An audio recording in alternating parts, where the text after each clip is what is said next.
In my life sumo ni atong katikaran karon nga kabuntagon badi siyempre natay buhos karon badi matik na nagitay buhos karon badi ug karon badi kay dili po nato kalimtan ang magpirma badi na luoya way tay sweldo ani badi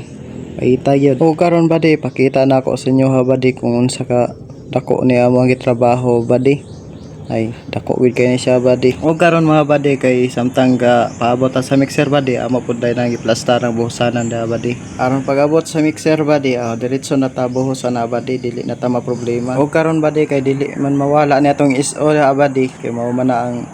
tigbantay diri sa mga trabahante badi matik na ug samtang gapabot mi sa mixer badi naabot ra gid kadugayan badi ug karon badi kay naabot naman ang mga mixer badi siyempre magsugod ra gid ta na badi kay init na pud kayo badi sugikan pa dai ni silag digos badi gibiyahe nila diri paingon sa nabunturan badi grabe pud kalayo badi ug karon badi kay na naman ta diri sa site badi siyempre magsugod ra gid ta na badi ug karon badi kay na plastar naman ang pamphlet badi kanang isa diha badi mao gini tigpugong sa host badi ug karon mga badi kay dili po nato na sila kalimtan sa pag shoutout badi kay siyempre apel po nato sila sa pag vlog nato badi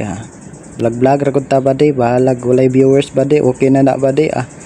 basta kay maka vlog lang badi walay problema na badi ug karon badi kay hapit naman mahuman badi kay nakabalhin ang pamphlet badi siyempre matik na badi kana lang ang buhosanan dia badi mo na lang pud ni ang last badi nga mixer badi ug ato lang badi salamat sa pagtan-aw badi.